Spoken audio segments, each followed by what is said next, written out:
Bueno, muy buenos días. Para los que no me conocen, mi nombre es Juan Felipe Peláez. Yo soy neurocirujano de la Universidad de Antioquia. Vamos entonces a empezar con un caso de la vida real que llega a nuestro servicio. Se trata entonces de un paciente masculino de 71 años sin ningún antecedente de importancia. La historia que cuenta la esposa es que llega a la casa y lo encuentra totalmente inconsciente. Llama a bomberos y es remitido a un servicio de urgencias de la ciudad. Ingresa con un Glasgow, la descripción de urgencias es un Glasgow de 8, localizando isocórico con una paresia derecha. Es evaluado por neurocirugía, solicitan un ATAC de cráneo simple. Esta ATAC es una imagen extra institucional a nuestro servicio. Encontramos entonces una hemorragia subaracnoidea, digamos, muy contundente hacia las cisternas de la base del cráneo, un sangrado subaracnoideo que se extiende hacia la fisura interhemisférica, pero es más localizado a nivel de la cisterna supracelular, algo perimesencefálico, como crural, y hacia la cisterna silviana, desde la parte proximal extendiéndose hacia la parte distal, ¿de acuerdo? Y con un hematoma, para los residentes, con un hematoma más frontal, pero algo de temporal. Está como en edema ese cerebro. Entonces, con esta imagen, pues en el servicio que ingresa, hay neurocirugía, el neurocirujano define que se debe remitir porque no hay servicio de hemodinamia, de neurointervencionismo, y se remite para manejo por cirugía neuroendovascular. Entonces, nos llega a nosotros al servicio. Se solicita obviamente para la panangiografía emergente, y estas son las imágenes. Entonces tenemos, cuando se realiza la inyección por el eje carotidio izquierdo, encontramos obviamente una ausencia de la arteria carótida interna, una oclusión de la arteria carótida interna. En el eje carotidio derecho encontramos pues, un eje realmente sin aneurismas, sin estenosis ni malformaciones, pero importante saber es que este eje carotidio derecho no llena este eje carotidio izquierdo a través de la arteria comunicante anterior. Nos fuimos al eje carotidio, al eje vertebrobasilar, cateterizando de forma selectiva la arteria vertebral izquierda, y aquí vemos, digamos, una arteria vertebral prominente, dominante, en el cual pues llena, va a formar por la arteria basilar y ese sistema de circulación posterior, llenando a través de la arteria cerebral posterior, y viene acá la arteria comunicante posterior y llena la arteria cerebral media, encontrando acá entonces un aneurisma en toda la bifurcación de la arteria cerebral media, multilobulado, como lo vemos, de cuello ancho, con unas ramas o esas troncos superior e inferior saliendo de ese cuello del aneurisma, ¿de acuerdo? Entonces, con esta imagen, pues obviamente uno se puede plantear varios manejos que vamos a mirar. Entonces, la pregunta es esta. Bueno, entonces a este paciente le ofrecemos microcirugía por medio de clipaje o alguna otra estrategia microquirúrgica. Si le ofrecemos o pensamos manejo endovascular, ¿qué manejo realizar? Coils más balón, stent o varios stent en configuración en Y más coils, stent asistidos con coils, diversores de flujo o un dispositivo diversor intrasaccular. Esa pues es la pregunta que tenemos, digamos, para el público de los neurocirujanos, vasculares que estén presentes. ¿Qué pensarían con este paciente? ¿Cuál era la opción que le ofrecen? Pues obviamente a nosotros nos llegó ya remitido por neurocirugía para manejo endovascular, pero ¿ustedes qué pensarían con esta configuración del aneurisma? No sé si está el profe Francisco, Ignacio, los endovasculares, ¿cuál sería la opción que le ofrecerían a este paciente?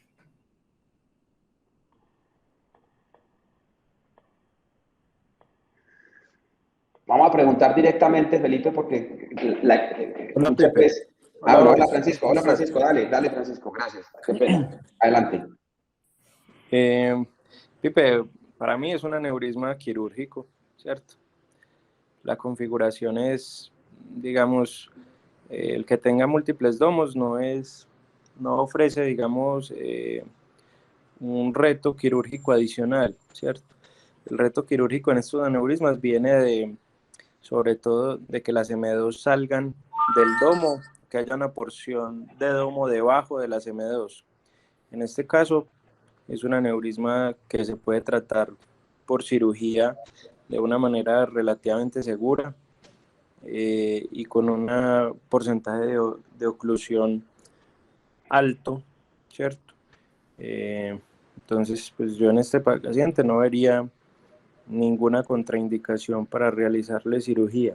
Creo que sigue siendo la primera y la mejor opción.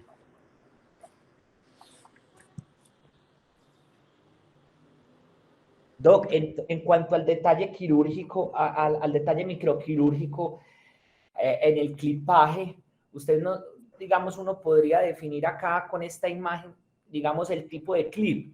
Eh, digamos, a mí la dificultad cuando se realicé esta panangio es viendo esas dos, esos troncos superior e inferior saliendo muy del cuello. Obviamente el equipo en el que estábamos no tenía reconstrucción tridimensional, hubiese sido lo ideal, pero yo pensaba Sí, esa con dificultad. esta imagen, Pipe, uno prevé que va a necesitar dos clips curvos o un clip curvo, eh, no un clip recto, como hemos hablado de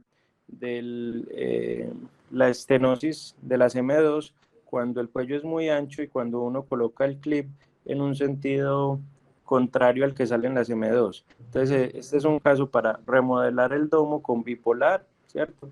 Y uno poder ver bien el cuello, probablemente necesite un clipaje temporal, eh, que es lo usual, ¿cierto? En un aneurisma roto. Normalmente eso es menos de 3-5 minutos, mientras uno remodela el domo y aplica el clip, que en este caso muy probablemente serían clips curvos. Listo. Aparte de la opción quirúrgica, Francisco, que es muy buena opción, yo quisiera preguntarle a los colegas de intervencionismo, que veo aquí algunos conectados, ¿sí?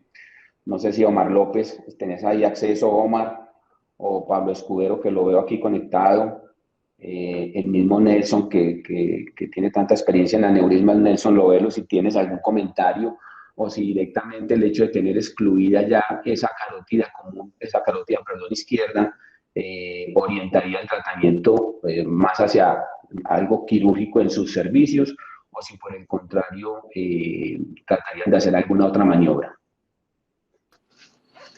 Hola Boris, buenos días. Hola Nelson. Felipe. Yo creo que se puede hacer por vía endovascular y hay varias opciones por ahí en esta imagen que está puesta. Se podría navegar a través de la comunicante hasta el aneurisma. Lo hemos hecho muchas veces. A veces cuando ponemos diversores y quedan residuos de aneurisma, navegamos a través de la comunicante posterior y podemos llegar a los aneurismas. Ese se puede llegar hasta ahí. No sé si le pondría un web, por ejemplo, porque el catéter es un poco rígido. Ahora que lleguen los 17 quizás sí, pero sí intentaría llegar hasta allá con stent y coils. Si el calibre de las arterias me lo permite pasar un web, lo intentaría pasar un web. El web es un procedimiento súper rápido, seguro. Podría decirse ahora, hoy en día, que es, con alguna experiencia es hasta fácil. Y podríamos, con catéteres de acceso distal, llegar hasta bastante lejos. Y creo que por vía endovascular es accesible, la verdad. Buenos días. Hola Omar, buen día. Gracias, Boris. Estoy de acuerdo con Nelson. En realidad, el hecho en sí, la dificultad de este aneurisma no consiste en que la arteria esté ocluida o no. La comunicante pues nos permite una buena ruta de acceso para el aneurisma. La dificultad especial es la morfología, pues el cuello ancho, la situación clínica de que el aneurisma esté roto. Entonces tendríamos que, me parece a mí, que escoger diferentes opciones. Una posibilidad es tratar de ocluir con coil la mayor parte del aneurisma posible en un primer abordaje terapéutico, y una vez con eso tratar de disminuir el sangrado y la posibilidad de resangrado, y en una segunda intención quirúrgica, pues poner bien sea estén en y terminar de ocluir el aneurisma. Pues una buena opción, como lo dijo Nelson, de primer abordaje y único, sería la posibilidad de un dispositivo intrasacular. Obviamente, como ya se dijo, la opción quirúrgica para este aneurisma también puede ser una posibilidad a considerar, pero ninguna de las opciones terapéuticas es fácil, es un aneurisma complejo. Boris. Así es. Hola, Pablo, ¿cómo estás? Bien, gracias. Yo lo haría, pues, sería una técnica conservadora, despierto vía comunicante posterior, excluyendo con coil solamente el domo. Y quiero preguntarle a los neurocirujanos si este paciente, el hecho de tener una carótida que solo llena por comunicante posterior, la vía quirúrgica no lo haría con mucho riesgo de un infarto por la hipotensión sostenida durante la anestesia. Ok. Pablo, en cirugía de aneurismas no usamos anestesia hipotensiva. Listo. Siempre es anestesia normotensiva, y si uno va a aplicar un clip temporal, se hace en el segmento M1, entonces es igual si el segmento M1 llena por la comunicante anterior, por la comunicante posterior, por la carótida. El tiempo de isquemia, digamos, es igual. Lo que cambia ahí es si hay una colateralidad a las M4 desde el otro hemisferio, que le permite a uno hacer esa maniobra de una manera más tranquila o más prolongada sin que haya riesgo de isquemia. Entonces, en realidad, en este aneurisma no vamos a buscar la carótida. El control proximal se hace en M1, entonces no confiere un riesgo adicional para la intervención quirúrgica. Muchas gracias, Francisco. Entonces, en este caso, el hematoma más la configuración del aneurisma sí lo haría muy quirúrgico. Yo diría que esa es la mejor opción, la primera opción en este paciente, ¿cierto? Francisco, una pregunta, y no solo para vos, sino para los otros neurocirujanos. Yo he notado, o hemos tenido la experiencia de que en algunos pacientes con sangrado, hematoma y aneurisma cerebral media, hay algunos colegas, por supuesto, no colegas como vos, que tienen mucha más habilidad en lo vascular, pero hay colegas que sí prefieren, digamos, un tratamiento, como mencionaba Pablo o mencionaba Omar, de ponerle unos coils por vía endovascular, asegurarle al menos la posibilidad de no resangrar, y ya de forma más, digamos, entre comillas, tranquila, entrar, y si el hematoma es considerable, drenarlo, o simplemente continuar el manejo posterior para después, o un clipaje posterior, o llevarlo ya a una solución endovascular definitiva, como por etapas. Me gustaría saber si has tenido casos de esos, en donde por las condiciones del paciente no entres directamente, sino que prefieras... Boris, ¿puedo tomar un apoyo? Sí, claro, dale, Nacho. Con respecto me interesa sí. otros colegas, y pues que yo sé que Pacho sí se va directo a la cirugía, pero veo que la realidad es otra. ¿Sí? Con un hematoma y un aneurisma de la arteria cerebral media, yo creo que el tiempo es muy importante y no me parece justificable perder tiempo colocando unos coils distales. Yo creo que si el cirujano tiene un conocimiento de la anatomía y tiene un conocimiento en el manejo de la parte vascular, debe abordar el aneurisma. Como dijo Pacho, a mí me parece también un aneurisma 100% clipable y yo no consideraría poner coils ni nada antes del procedimiento. Adelante, Pacho. Sí, pues no, básicamente el análisis que yo le hago, Boris, a esa situación es que vos estás trabajando en una clínica, tenés una disponibilidad de una semana y te llega un paciente con una hemorragia subaracnoidea, ¿cierto? El cual probablemente un aneurisma roto, el cual vos tenés que seguir mínimo 20 días, ¿cierto? Mínimo 20 días. Y la remuneración por ese aneurisma es mucho menor a la de un hematoma subdural crónico, ¿cierto? Entonces, pues, ¿qué es lo más obvio y lo más sencillo para vos? Hombre, yo no me voy a quedar 20 días yendo todos los días a ver un paciente, ¿sí? Que no me va a generar ningún ingreso, y eso hay que decirlo, pues, muy claro.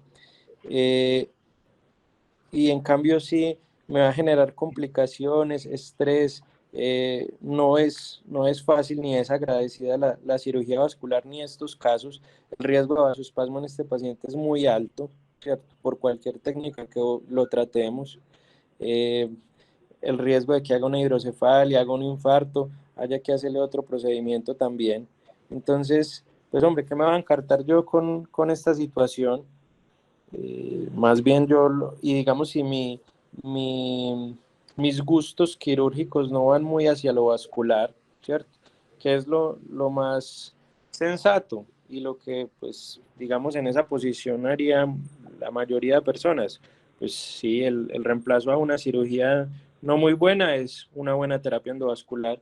Entonces, pues derivémoslo a terapia endovascular, ¿cierto? Ese es como el análisis que hago. Es una cosa muy de nuestro entorno, de cómo se manejan los pacientes de referencia, contrarreferencia, cómo es nuestra dinámica de trabajo, ¿sí? Ahora, si este paciente llega a una institución en la que la dinámica de trabajo es en grupo, casi con toda seguridad el paciente va a cirugía, ¿cierto? En el que yo no tengo que ver el paciente exclusivamente, sino que tengo un grupo que me apoye y que yo lo opero hoy, pero mañana yo no estoy pasando la ronda, entonces lo ve otra persona, pasado mañana otra persona. Yo, claro, por supuesto, el que lo opera está pendiente del paciente, ve cómo va mi paciente, ve qué ha pasado, hay algo nuevo que hacerle, y estar pendiente de que no haga su espasmo, cómo ven los Doppler, toda esa situación. Entonces eso para mí es innegable que tiene un impacto muy importante en la toma de decisiones. Y claro, es la salud mental del neurocirujano.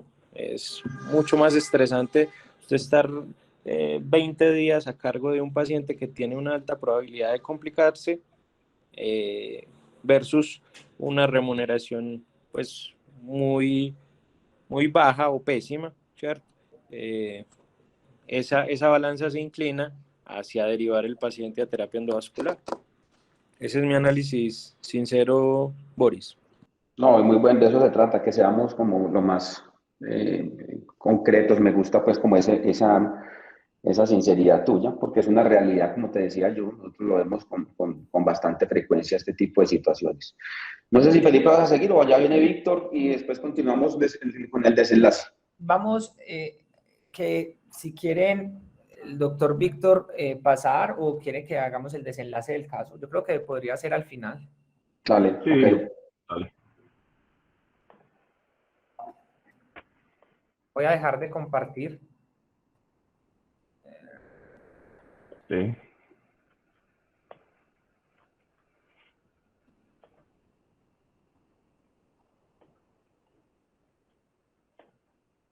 Estamos viendo la pantalla, ¿cierto? No, pero no en modo presentación. Yo En modo presentación, no, Doc. modo presentación no. De dar la flechita de abajo al lado de la manito.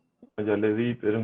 Presentar ahora, pero señalar la pantalla. Toda tu pantalla y señalar la pantalla que vaya a presentar. Espérate. Pantalla, una ventana. Víctor, separa la pantallita para que le aparezca Ya. el icono de compartir. Ahí sí. Ahí sí estamos. Sí, Y estamos viendo la presentación, ¿cierto? sí, señor. Sí. Listo, bueno. Buenos días para todos. Vamos a hablar de los dispositivos intrasaculares en el manejo de aneurismas cerebrales. Sí, es un tema que genera cierta polémica, porque pues son aneurismas, son unos dispositivos diseñados para aneurismas de bifurcación y aneurismas de cuello ancho, donde la parte quirúrgica también tiene una gran validez y apenas estamos empezando a abordarnos en este tema. Lo digo apenas en el sentido de que es la mentalidad la que tenemos que empezar a abrir un poco. Yo lo asocio, creo que a veces el entender el manejo endovascular lo asocio a cuando apareció la historia clínica electrónica. Yo creo que todos vivimos ese momento de caos y de conflicto en aceptar a la historia clínica, pues veíamos que la historia manual era mucho más fácil, asequible.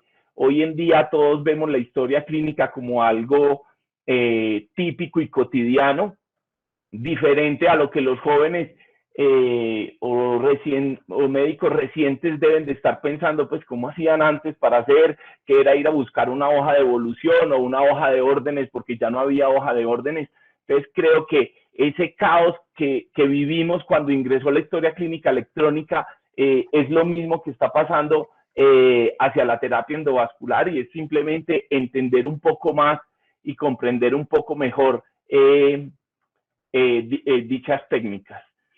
La terapia endovascular ha entrado en el manejo de los aneurismas y ha hecho que el proceso sea más simple, logrando una alta efectividad. El hecho de que sea algo simple no quiere decir que sea algo fácil, son cosas diferentes. Obviamente la simplicidad puede facilitar muchas cosas y todas a favor del paciente. Entonces vamos a empezar a hablar pues ya como tal de toda la teoría y todo el manejo de este. Vamos a hacer un abordaje muy sencillo, explicando como los dispositivos y las técnicas, y también algo que nos debe quedar muy claro es la forma. Algunos dispositivos generan una imagen que tanto radiólogos no entrenados o que no conozcan los dispositivos o otras especialidades pueden creer que hay una recanalización, cuando esto no es real, sino que así es el dispositivo. El dispositivo permite que haya un contacto del contraste con el dispositivo, más no con la pared del aneurisma como tal. Entonces el manejo de los aneurismas en el tiempo ha ido cambiando y ha tenido unos grandes avances. Empezamos con los coils, que son bastante conocidos. No quiere decir que no sean buenos, o que a medida que va apareciendo unas nuevas técnicas, las otras ya son obsoletas, sino que son técnicas complementarias. Luego aparecen los stent diversores o con doble malla. Luego aparecen pues los que ya venían como tal como stent, los stent, y los que nos permiten dar unos soportes o unas técnicas asistidas en el manejo del aneurisma. Y todo esto pudo avanzar mucho más cuando aparecen unos catéteres de acceso distal, y cada vez, como había mencionado al inicio el doctor Robelo, con estos nuevos catéteres cada vez podemos llegar a sitios más distales de una forma más simple, obteniendo un gran avance.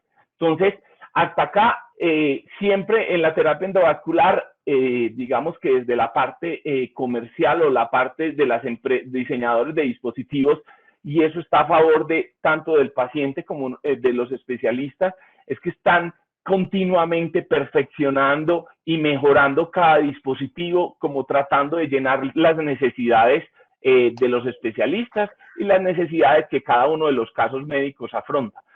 Al pensar en eso, entonces obviamente todos pensamos en un mundo ideal, de la positiva que es del Doc Boris, pero después la realidad o lo que llegamos a tener es diferente.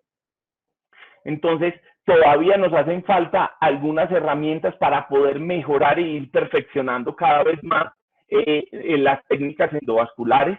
y uno de estos grandes retos ha sido los aneurismas a nivel de la bifurcación.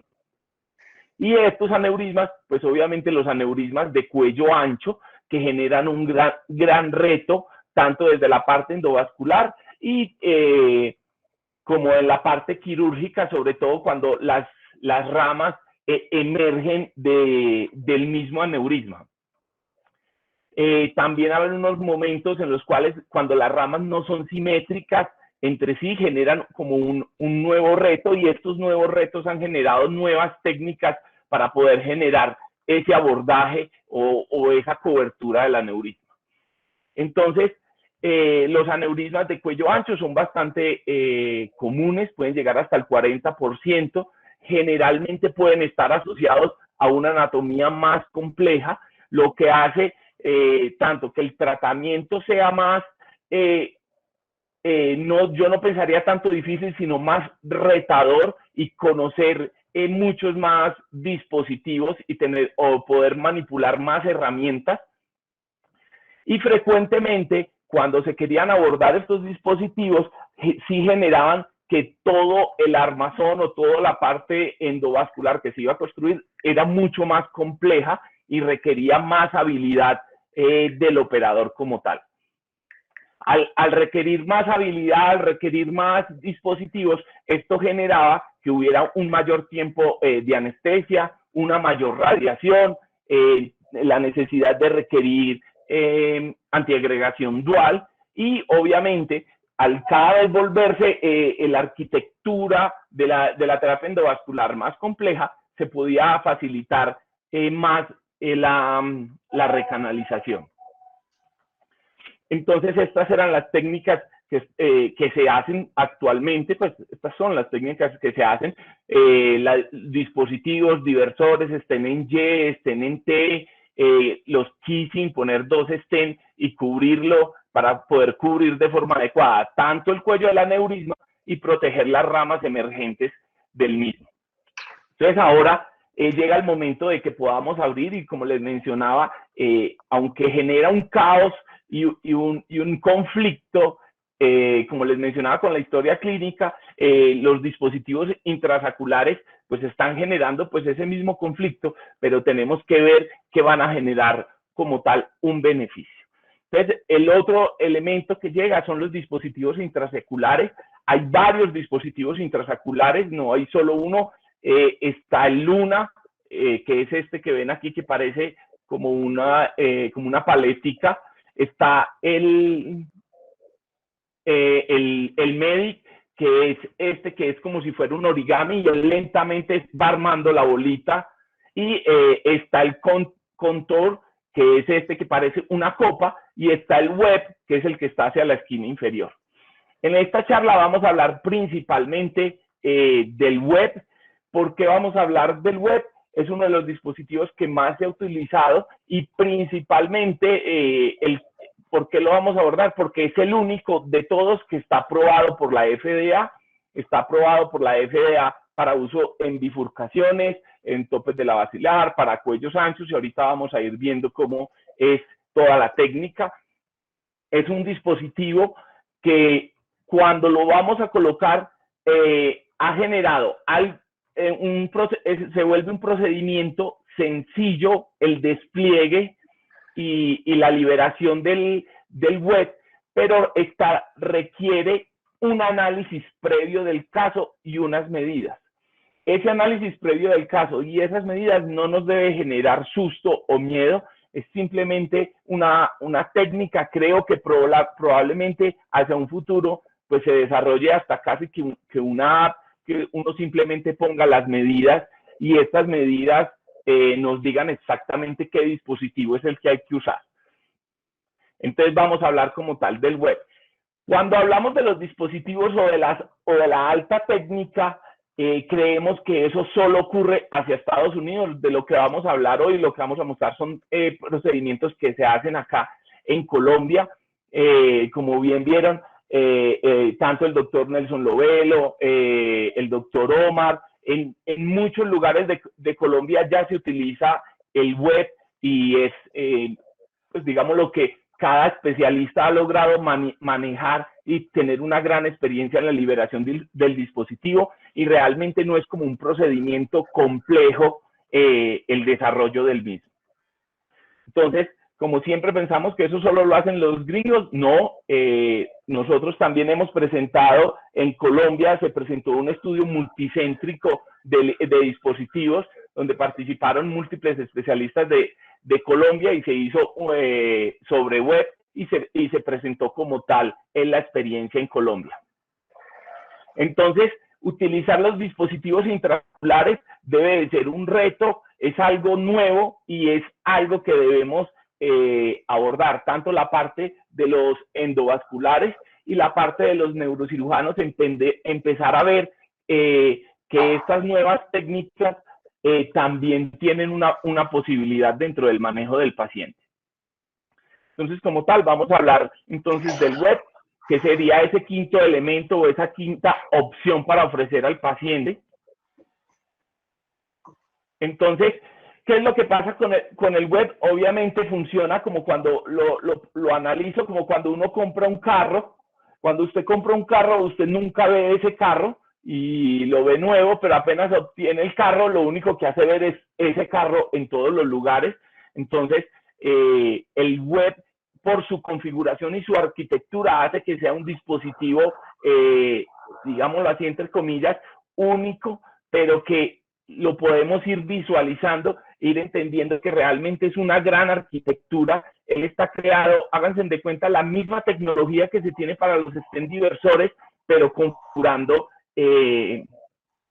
como tal el aneurisma. Listo. Uno abordar un aneurisma, no pensando desde la parte técnica, sino pensando, digámoslo, como un paciente. Entonces él diría, bueno, si tenemos un aneurisma, o si es quirúrgico, pues es cortar el aneurisma, es como más o menos la técnica que utiliza el clip quirúrgico. Al ponerlo ahí, colapsa el cuello, impide el flujo y es como si se hubiera cortado. Desde la parte endovascular, esa era la función que tenían los coils o el stent, pero todavía le faltaba. El web llega para hacer esa reparación que buscaría el paciente. El ver que es un huequito y que hay que repararlo, sanarlo. El web ofrece esa técnica o ese pensamiento simple y básico que se genera. Entonces, estas son las indicaciones apropiadas. Ya está aneurismas no rotos, en formas saculares, en formas lobuladas, hacia tope de la basilar, en cualquier bifurcación. Indicado para tanto, obviamente, para cuello estrecho, también, dependiendo de la relación que haya, porque viene como en dos presentaciones, una que es como en forma de cubo, aunque es esférica, pero es en forma de cubo, y otra que es un poquito más a la configuración. Y también, pues, muchos días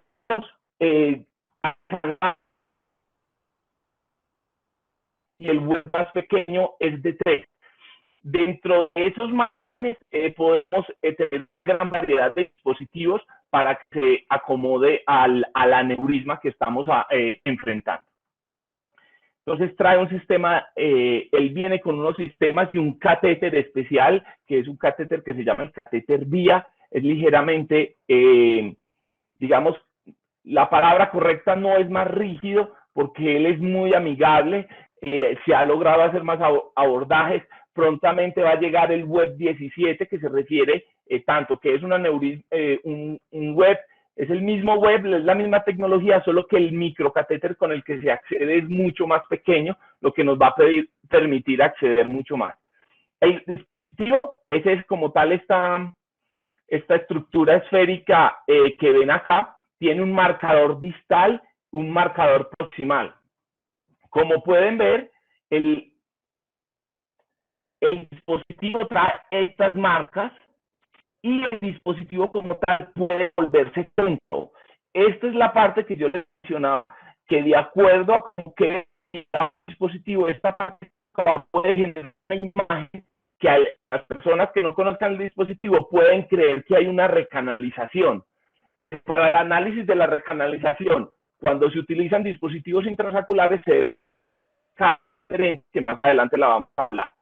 Pero a veces puede haber como un pequeño saco, pero realmente eso no genera ningún riesgo para el paciente, que el saco no está conformado por pared endotelial o pared del aneurisma, sino que es simplemente el dispositivo que genera una pequeña concavidad.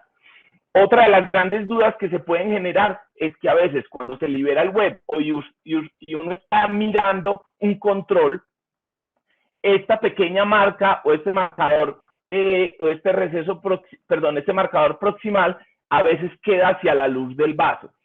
Eso ya está demostrado en los estudios que esa marca hacia la luz del vaso no genera ningún efecto trombogénico y no es que el dispositivo haya quedado más puesto o que se salió. Él está diseñado, en algunos casos puede dejarse esa marca hacia afuera, ya que no genera ningún riesgo como tal para el paciente. Entonces, ya hemos hablado como de la configuración y el diseño. El dispositivo lo han ido mejorando. Al inicio era uno de doble capa, ahora le han mejorado también. Ahora es una sola capa, una configuración más como si fuera un diversor en forma de bolita. Y fuera de eso, han mejorado la visualización del mismo dispositivo. Realmente cuando uno lo está liberando, tanto en la liberación para los controles, tanto de intraprocedimiento como posteriores, la visualización del dispositivo es 100% óptima. Cada una de las fibras que ustedes ven son realmente pequeñas. Una sola fibra es mucho más delgada que un cabello. Para configurar un cabello habría que usar 13 fibras de estas mismas del dispositivo. Entonces, mire que realmente tiene mucha tecnología. Cada una de las fibras tiene un centro de platino y un recubrimiento de nitinol. Esta es más o menos como la configuración o la estructura que trae. El dispositivo también genera como tal una distribución del metal que hace que haya una alta densidad hacia el cuello. O sea, cuando se hace la liberación, la parte inferior del web, que es la que va a quedar en la cobertura del cuello, va a ofrecer una cobertura del 62% en metal. Esta cobertura, que es una cobertura muy alta, haría, entre comillas, como una reparación del endotelio. Esto hace que nosotros cuando hacemos la liberación del dispositivo esperamos generalmente 5 minutos. A los 5 minutos hacemos unos controles y ya debe ocurrir una oclusión o las bases o las ramas que puedan estar en riesgo de oclusión por el dispositivo, las vamos a ver inmediatamente. Una ventaja que ofrece este dispositivo sobre los stent o stent diversores es que una vez que usted libera el dispositivo, hace el control a los 5 minutos, lo que se iba a complicar o la oclusión que iba a ocurrir, ocurre en ese momento. No es que a las 2 horas, 3 horas se tapó algún vaso, no, la cobertura es tan alta que hace que en los primeros 5 minutos el vaso que pueda estar en riesgo o algo aparezca inmediatamente. ¿Esto qué hace? Permite que nosotros dentro del procedimiento podamos hacer medidas correctivas, más generalmente esos controles se hacen antes de la liberación, y uno puede o reposicionar el dispositivo o utilizar otras técnicas. Así como vieron la diapositiva de que eso solo lo hacen los gringos, nosotros en Colombia tenemos cierto miedo a eso porque creemos que solo en Estados Unidos o los europeos son los que pueden hacer eso. En Estados Unidos hasta ya hacen técnicas combinadas de combinar web con stent diversor de flujo cuando queda un compromiso de alguna rama o consideran que debe haber un abordaje mucho mayor. Entonces, esta es más o menos la diferencia. Si ven hacia el lado izquierdo tenemos lo que se ve desde la luz endovascular, cuando hay una cobertura COI, y en el lado derecho, cuando la cobertura fuese con dispositivos intrasaculares como el web. Esto nos haría que haya una cobertura total y miren que el espacio libre es mucho menor con el web, lo que ofrece un mayor beneficio. Estos fueron los creadores del dispositivo. Este dispositivo se empezó a crear hace mucho, en el 2009, y es una técnica que ha ido mejorando.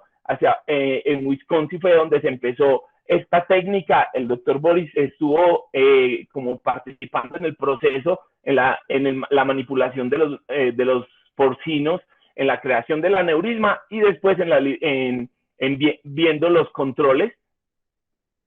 Entonces, aunque genera mucho escepticismo, pues como dice uno, eso tan bueno no dan tanto, realmente es una tecnología que ha avanzado mucho, aunque vuelvo y les digo, es reciente dentro de la utilización, más su tecnología no es reciente, es un dispositivo que lleva mucho estudio y mucho abordaje. Estas son como las fases que tenemos, tanto los dispositivos de las dos presentaciones, el cuboide o el que es más esférico, y acá abajo son las partes de la liberación. Estos son los que podemos tener, los tipos de aneurismas que podemos cubrir. Con un web también se puede cubrir un aneurisma de cuello estrecho, dependiendo del abordaje y el análisis que se puede hacer. Entonces, hay que hacer unas medidas. Realmente el dispositivo funciona o el efecto principal es por la compresión lateral que hace hacia la pared del aneurisma. De ahí que siempre cuando hacemos la medida del aneurisma, el dispositivo debe de ser una medida mayor a la del aneurisma en lo ancho, y en la altura se le quita un milímetro. Entonces, dependiendo de lo que mida en ancho, se le suma un milímetro, y dependiendo a los promedios de la altura, se le quita un milímetro, y en la anchura se le da un milímetro. Cuando se están manejando los aneurismas también, lo importante no es como tal utilizar cubrir toda la altura del aneurisma, sino más que todo, vuelvo y les digo, es el componente el lateral o la compresión lateral, que es lo que hace como que se activara el efecto del dispositivo. Entonces, él viene a través de un catéter. Vienen en 3 tipos, está 21, 27 y 33. Quiere como del catéter. Cada uno de los catéteres es de acuerdo también al dispositivo que se va a utilizar. Eso, aunque genera, digamos, cierta confusión,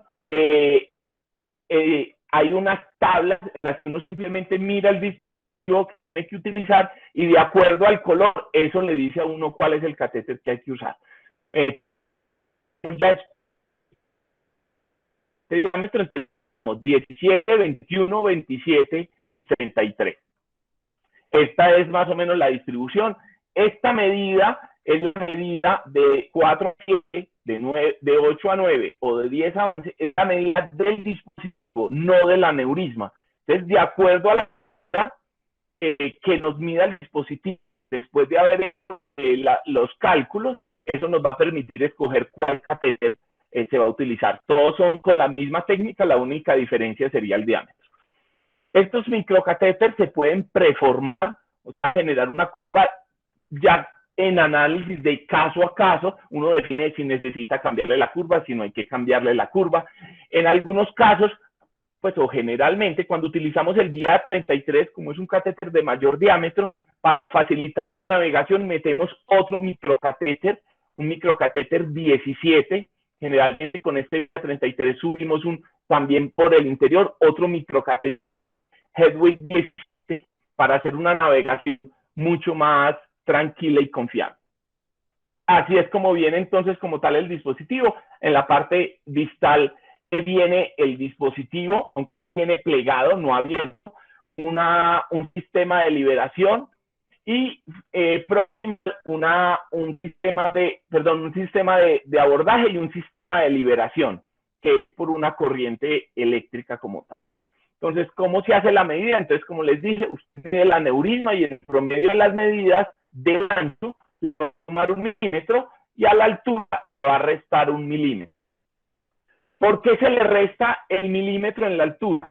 Acuérdense que les dije que él funciona por una compresión lateral. se toma compresión lateral, lo que el dispositivo es como si fuera inteligente. Cuando él hace la compresión lateral, lo que no pasa más, ya después de que llega a los topes de la pared del aneurisma, lo empieza a ganar en altura. Por eso a la altura le debemos de restar 1 milímetro, porque cuando hagamos la liberación del dispositivo como tal se adapte de forma inteligente a las paredes, él va a empezar a ganar en altura. Entonces, estos son los casos de un vacilar, se hace la liberación del dispositivo, él hace una compresión lateral, pero al no tener más espacio, porque ya llega contra la pared, empieza a ganar altura. El aproximado vaso no genera ningún efecto, no nos debe generar. Lo mismo hacemos las medidas, generalmente se hacen medidas. Una frase que tenemos en el grupo es: si nos demoramos más en la liberación del dispositivo, en la liberación, que haciendo las medidas, hicimos algo que más tiempo a las medidas. La liberación del dispositivo es muy sencilla, lo que hace que no gaste mucho tiempo.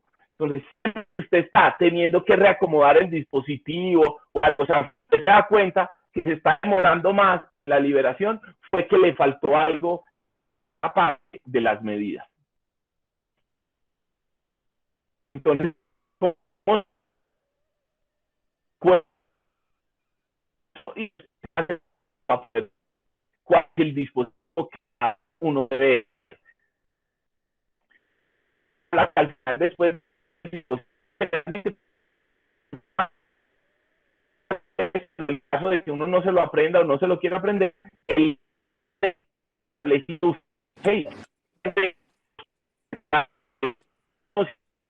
Víctor, se está yendo el audio. Perdón, Doc.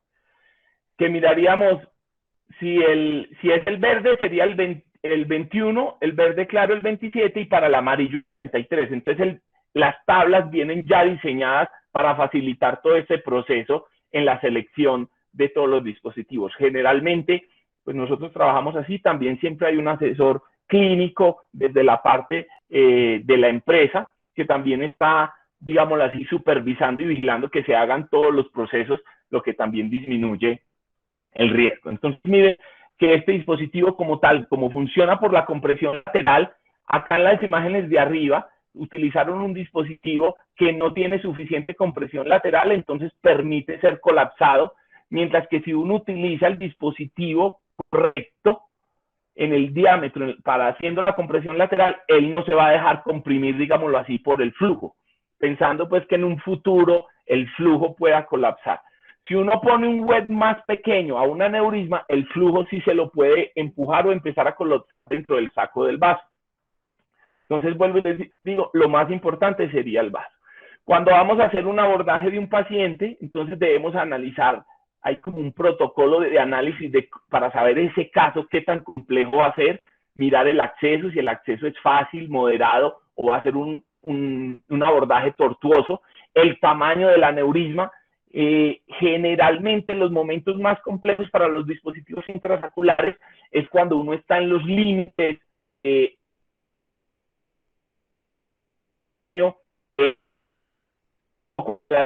más grandes de 10 milímetros, porque los dispositivos solo vienen hasta 3 y hasta 11. Entonces ahí es donde uno puede tener, uno debe saber que ese dispositivo va a necesitar un mayor, o va a ser un mayor reto para la persona. Las ramas que emergen del aneurisma, si son simétricas o no son simétricas, al ver esta simetría entre mayor sea, esto puede hacer que vaya a requerir o un balón, que el balón asista a la liberación del dispositivo, o que requiera o stent o un stent diversor. Vuelvo y le digo, nosotros tenemos el concepto de pensar de que a veces el dispositivo falla o porque hubo una recanalización o algo, pero puede ser un proceso también que es en pasos o en el tiempo, como ocurre con los diversores. Cuando ponemos coils o dispositivos intrasaculares, nosotros vamos a ver una oclusión inmediata, mientras que cuando utilizamos stent diversores es una oclusión que va a ocurrir en el tiempo. O sea, si hacemos un control a un paciente que se le puso un stent diversor a los 2 meses, puede haber anterior, porque es que el dispositivo no tiene un efecto inmediato, sino un efecto que ocurre en el tiempo. Entonces, utilizar dispositivos intrasaculares disminuye el tiempo de exposición, puede ser para aneurismas rotos o no rotos, no requiere antiagregación dual. Generalmente solo se recomienda utilizar una antiagregación de 3 a 5 días previos. Esto es una recomendación americana y por la FDA, porque, vuelvo y les digo, ellos ven también viable poner un dispositivo intrasaculalar asociado a un stent diversor de flujo o a un stent.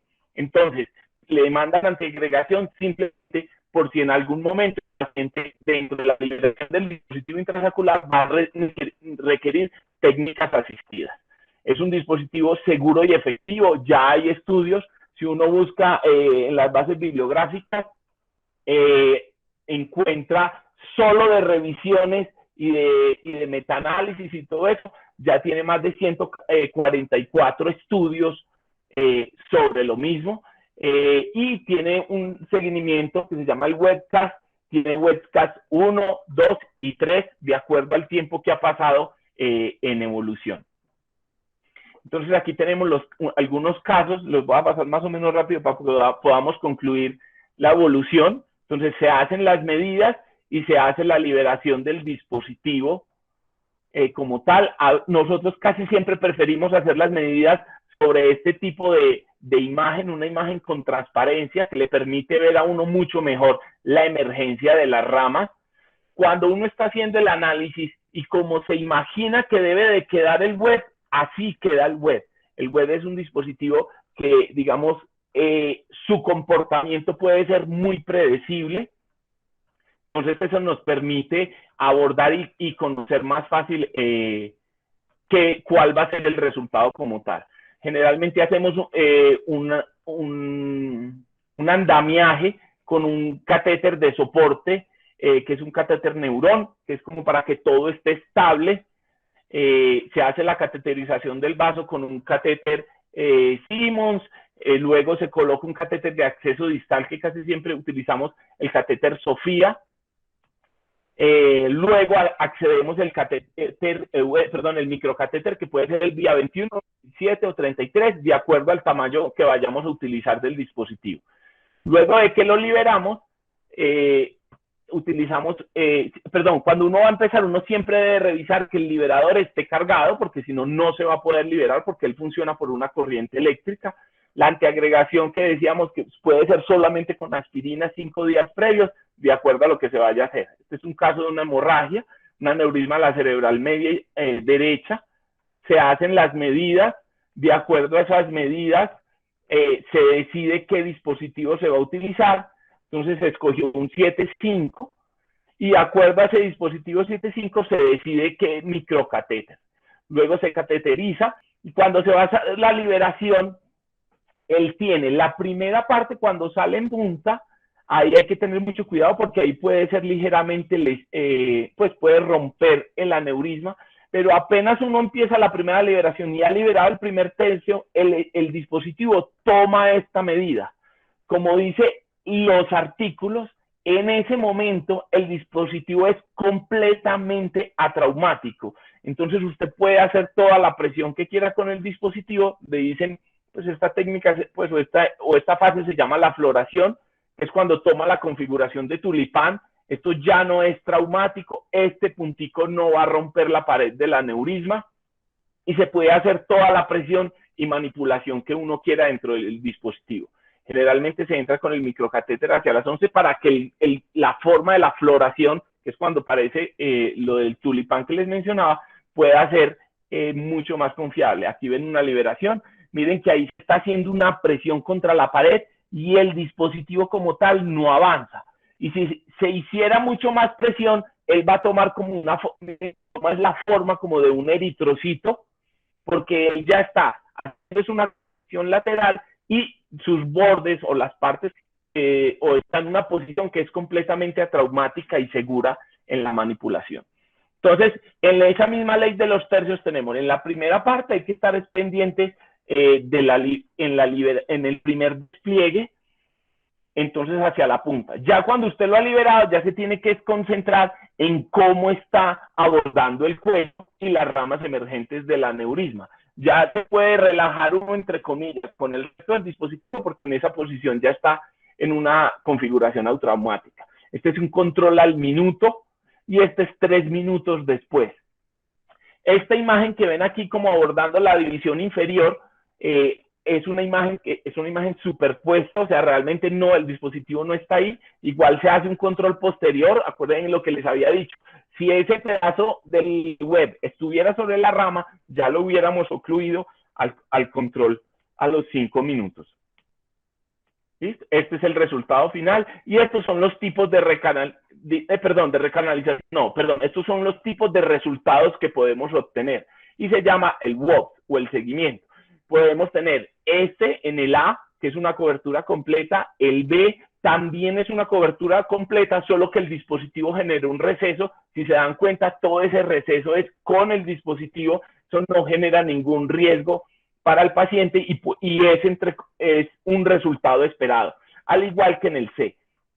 En el D, sí se puede, estos casos sí se considera que puede haber una recanalización, entonces uno mira si hay un flujo hacia las partes laterales o si hay flujo hacia el interior del dispositivo. Entonces los 3 primeros son una adecuada oclusión, en el tercero el paciente puede requerir una técnica adicional o mira, en la literatura ya hay casos en los que el web se complementa o con coil o con stent, y hay como 3 casos en los que se complementó con clipping quirúrgico. Perdón, 4. Este es el seguimiento a los 2 años del dispositivo. Miren que tiene ese pequeño saco, pero ese pequeño saco no es recanalización, es un resultado esperado. Entonces vamos a ver los casos, varios casos rápidamente. De la cerebral media, también roto. Se hacen las medidas, se hace como tal el ascenso del dispositivo. El microcatéter tiene algo muy especial, es un microcatéter que responde demasiado rápido, entonces uno tiene que estar pendiente de los movimientos, porque hay una respuesta que nosotros llamamos 1 a 1, ahí se hace la liberación del web, y estos son los controles, mire cómo queda en el posterior. Si ven aquí este pequeño receso, acuérdense en que este receso es por el dispositivo, cuando uno ve esos recesos es que el dispositivo tomó la forma de eritrocito. ¿Listo? Entonces vemos el pre y el post. Aquí está otro aneurisma de la cerebral media. Tenemos aquí en la forma de tulipán, lo que les mencionaba que ya es atraumática y se hace como tal la liberación. Ocurre la oclusión completa a los 5 minutos. Estos dispositivos también se pueden manejar vía radial. Hemos hecho varios a nivel del tope de la basilar, en la cerebral media y en las comunicantes. En la carótida interna, en el segmento comunicante. Aunque fue creado para aneurismas de la bifurcación, últimamente en el último año se ha aplicado también para aneurismas de pared lateral, ya que tiene un alto resultado. Entonces se ha empezado a utilizar cuando la arteria, un dispositivo que se puede liberar y permitir todavía o no generar ningún tipo de oclusión sobre la rama emergente. Yo creo que podemos parar ahí para que podamos darle resolución al caso. Felipe, ¿está? Perfecto. Sí. Ya les voy a acabar de presentar para darle resolución al caso.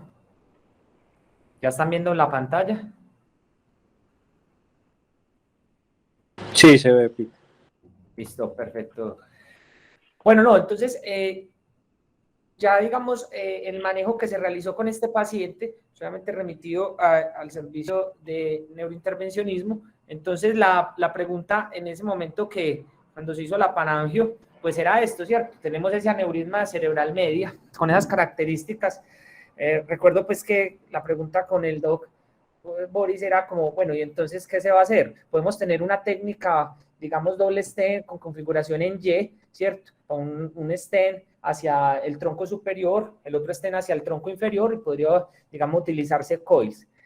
Sin embargo, por la morfología del aneurisma, digamos, tenía, digamos, la mejor indicación entre estas dos técnicas para el web, debido a que lo que dijo el Víctor es que, pues obvio, estábamos frente a un aneurisma con cuello ancho, con las dos ramas o tronco superior e inferior saliendo del cuello del aneurisma, y con el cuello ancho. Entonces, optamos por realizar un manejo endovascular con un dispositivo intrasaccular tipo web.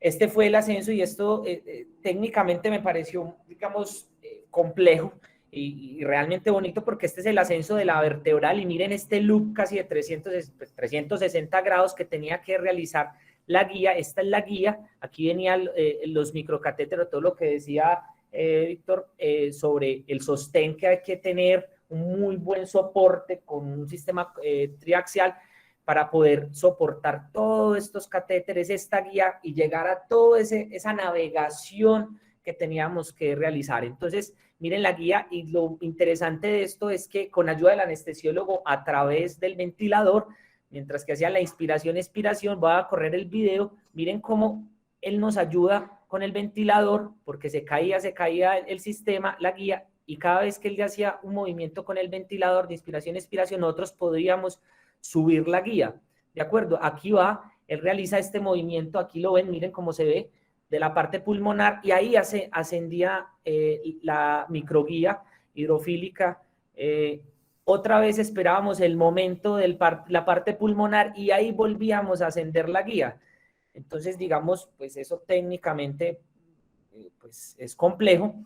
Y aquí veíamos, hicimos ya la inyección, miren el catéter pues de soporte ya en B4, miren cómo ya se veía muy bien el aneurisma, pues ya lleno de contraste, pero lo que, digamos, llamaba la atención o que la configuración de este aneurisma era esta cinturita también, esta cintura que se ve en una de las paredes laterales del aneurisma. Uno decía, bueno, ¿y será que el web se conforma ahí de forma adecuada? Pues esa fue una de las preguntas que pues, a mí me parecía que era importante. Entonces seguimos, digamos, el proceso de la navegación. Entonces miren acá el catéter, seguíamos toda esa navegación larga que se tuvo que realizar. Este es el catéter vía que mencionaba el doctor Víctor, listo, y la guía. Entonces íbamos para acá por el sistema, la circulación posterior, la basilar, la cerebral posterior, pero teníamos que meternos acá a la arteria cerebral, a la arteria comunicante posterior para llegar a la arteria cerebral media. Entonces, por medio se intentó como en ese juego de tensiones del vía, el de catéter vía, juego de tensiones para poder cateterizar muy bien con esta microguía, esta arteria comunicante, ¿cierto? Pues esto técnicamente, digamos, pareció muy bacano. Y luego seguir a cateterizar, ya cateterizando la comunicante posterior, la cerebral media para llegar este catéter, esto no está corriendo, el catéter vía llegar y hasta el cuello del aneurisma a través de la microguía hidrofílica. Listo, entonces como ven acá vamos avanzando, se va avanzando el catéter vía que viene acá, la microguía también se va avanzando para llegar y hasta el cuello del aneurisma, viene, avanza en un juego de tensión para llegar acá. Este es el resultado donde debe posicionarse el catéter vía, por donde se va a pasar el dispositivo web. Aquí vemos como ya estábamos en posición, aquí se llegó y digamos, se empezó a abrir el dispositivo sin antes liberar, como decían, uno espera 5 o 10 minutos para ver cómo está antes de liberar, ¿de acuerdo? Este es el catéter vía con el marcador proximal, marcador distal y los recesos proximal y distal. ¿De acuerdo? Esta fue, digamos, la imagen post-contraste, después de liberado ya 5 o 10 minutos que esperamos. Aquí se liberó, miren acá como, digamos, una imagen más ampliada, quedó respetada la parte del el tronco superior y el tronco inferior de esa media izquierda, listo, con esa retención de medio contraste, pues obviamente a nivel del receso proximal, que es una imagen predecible, que iba a terminar con el marcador distal. Aquí en otra imagen, pues ya sin la sustracción, cómo hay con su correlación ósea, cómo se ve el dispositivo, que es totalmente visible debido pues a lo que ya hablaron, que está compuesto de nitinol y platino. Entonces tenemos, para terminar, una imagen pre, esta es el aneurisma con esta cintura, y esta es la imagen post, después de liberado el aneurisma, pues excluido, respetando esta rama superior y esta rama inferior. Esta es la tomografía de cráneo simple a las 24 horas. Entonces, una tomografía de cráneo simple en un corte axial, en una ventana de mediastino, pulmón y hueso. Miren acá que se ve muy bien, ¿cierto? En la tomografía se ve muy bien el dispositivo, pero quería mostrarles estas imágenes para, digamos, describir esto, ¿cierto? Teníamos el aneurisma con esta cintura y miren acá cómo el web, este dispositivo, digamos, es tan ameno, tan conformable y tan atraumático en las paredes vasculares y en este caso en las paredes del aneurisma, que tomó una cierta, digamos, conformabilidad a esa cintura. Listo, sin romperse el aneurisma, como decían, digamos, se activa con esa compresión lateral, siendo muy atraumático y, digamos, entre comillas, muy benigno hacia las paredes del aneurisma. Bueno, esto es lo que les traíamos, pues, el día de hoy de este tema. Si hay preguntas, dudas. Juan, muy bien. Yo tenía querías como escuchar muy atentamente. El profesor Fonseca está disponible. Marcos, ¿estás ahí? Marco Fonseca.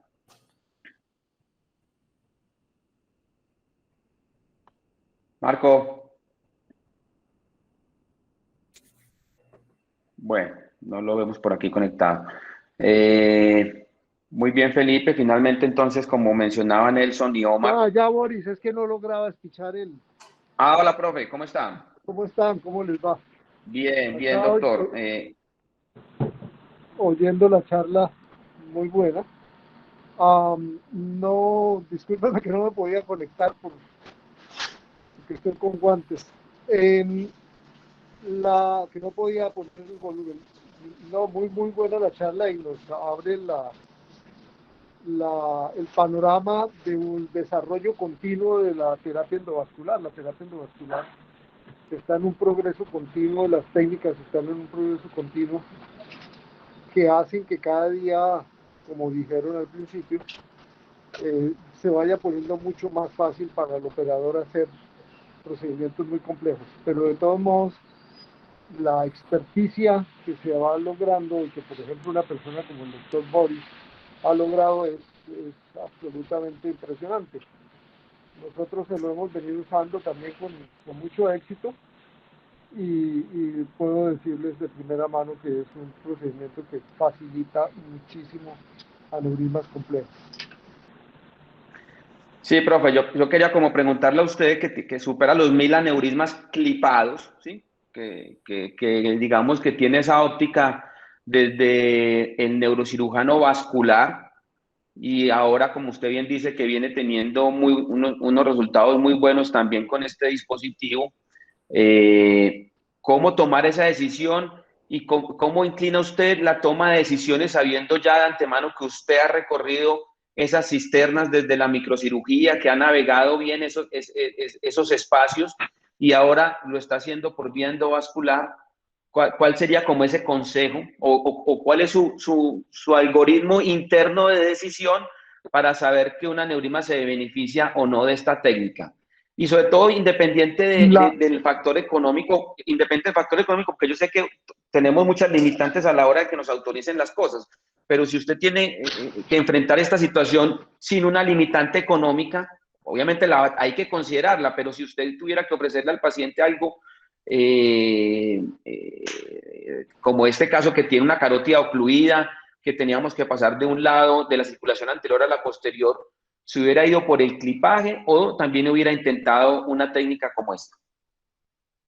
Indudablemente, hoy por hoy, cuando me enfrento a un aneurisma, después de estudiar perfectamente no solo la anatomía relacionada directamente con el aneurisma, sino la anatomía vascular, desde el origen de las arterias en el cuello, en el arco brachioencefálico, en el arco aórtico, discúlpeme, desde el tronco brachioencefálico, desde la subclavia, yo hago el análisis desde ahí. Si veo que es susceptible de resolverse por vía endovascular, lo trato de resolver por vía endovascular.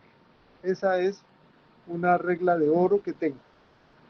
Si por A, B o C no se puede hacer endovascular por lo que tú dices, porque la terapia óptima que uno tiene es una terapia endovascular, pero empiezan los problemas, probablemente como última opción recurro en esos casos específicos a la cirugía abierta. En principio, todos los aneurismas supratentoriales hoy por hoy son susceptibles de tratamiento endovascular. Para mí sigue teniendo alguna duda y todavía clipo con mucha frecuencia una promedio de 3-4 aneurismas por mes clipo, sobre todo de cerebral media. Ahora, los aneurismas de territorio posterior, los que casi siempre termino haciendo por vía quirúrgica son los de pica, porque es un abordaje muy simple, muy sencillo.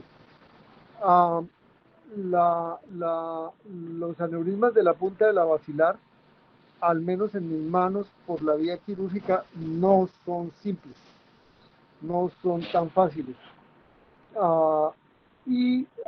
Prefiero agotar todo recurso endovascular que sea posible y hacer todas las técnicas que hemos ido aprendiendo para lograr los accesos.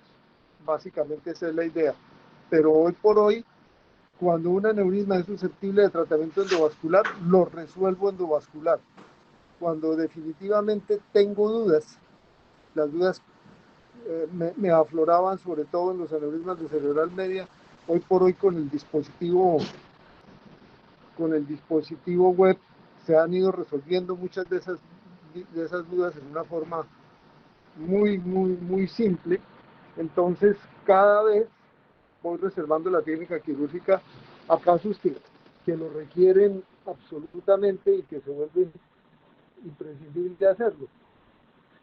No sé si tienen tiempo para que les muestre una aquí por pantalla.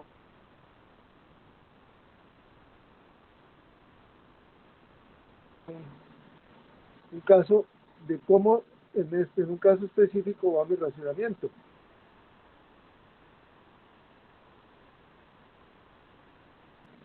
Voy a mostrar algo. Profe, si puede acelerar, porque si puede acelerar, lo vemos, porque si está, voy a ponerla, está malo el audio. Sí, no, es un aneurisma gigante de cerebral media, enorme, con efecto sí, ahí se está de viendo. Probablemente haga un abordaje combinado. Entonces, por ejemplo, en esto, pero muy probablemente haga un abordaje combinado. Yo trabajo en una sala híbrida y muy probablemente lo que haga es eso. Subo con balón y un aneurisma gigante y probablemente lo que haga es una deconstrucción de ese aneurisma, una resección total de la masa del aneurisma. Entonces, me falta acabar de terminar de estudiarlo, de hacer las 3D y todo para mirar qué termino. Pero mi pensamiento, para resumir, es cuando se puede resolver por vía endovascular, se resuelve por vía endovascular. Y cada vez estamos siendo más incisivos con las EPS y todo eso, porque le sale mucho más barato a la hora de la verdad invertir en un dispositivo de estos, así parezca costoso, que someter al paciente a largas estadías en las unidades de cuidado intensivo. Eso es lo otro que juega. Gracias, Boris. Bueno, profe, muchas gracias a usted.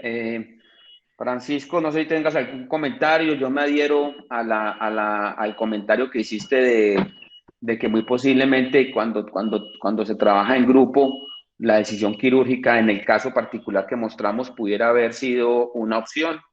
En esta situación particular, el paciente ya había sido valorado por un grupo de neurocirugía, nos llegó ya para manejo por nosotros, entonces por eso de una u otra forma digamos que seguimos adelante como a solucionarle el problema al paciente, pero digamos que es de esos pacientes en donde la indicación de una cirugía en manos de un colega que tenga cariño y afecto por la microcirugía vascular pudiera haber sido, como bien dijiste, una opción muy buena.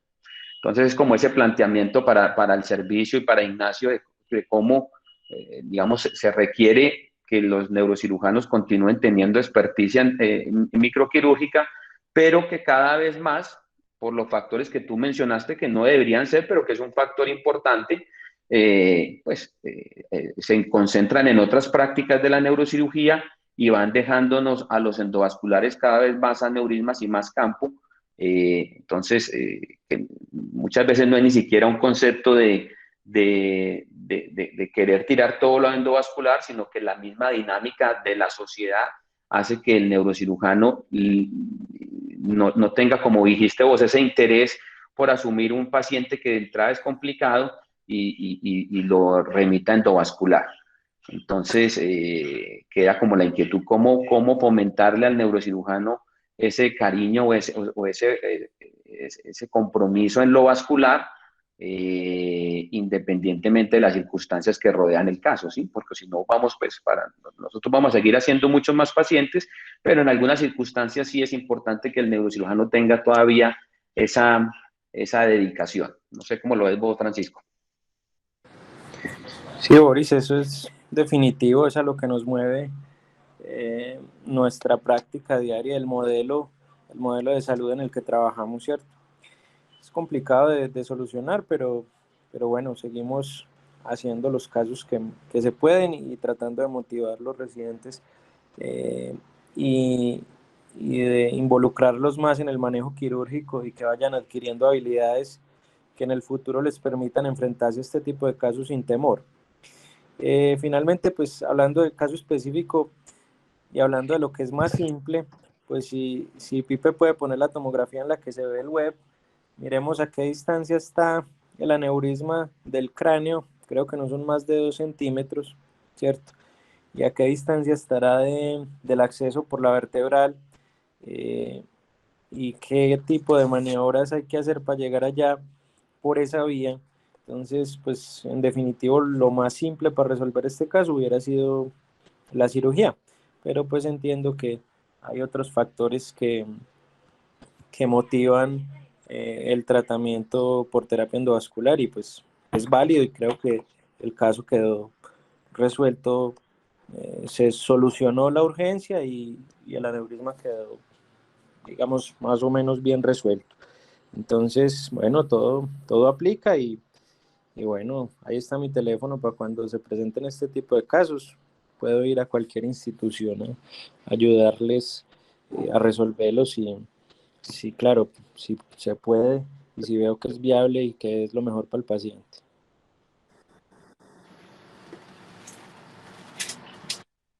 Ignacio ya se retiró. Nacho, ya, terminamos. ¿Alguien quiere hacer algún otro comentario? No, una cosa, Doctor, Boris, una cosa. doctor Fonseca. Ese caso específico, pues yo lo hubiera hecho probablemente por cirugía, pues por mis condiciones específicas, pero hay una cosa que deja este caso totalmente de bulto.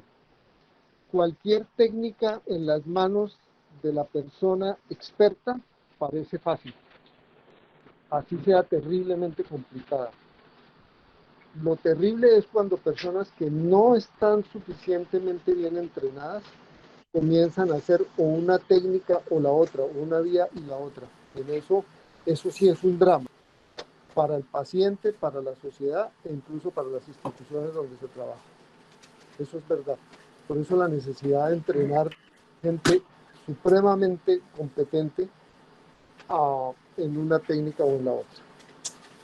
Gracias, eso es lo único que quería agregar, Boris. Gracias. Buen comentario final, profe. De eso se trata. Y así de eso se trata, pues, como mostrar estas cosas.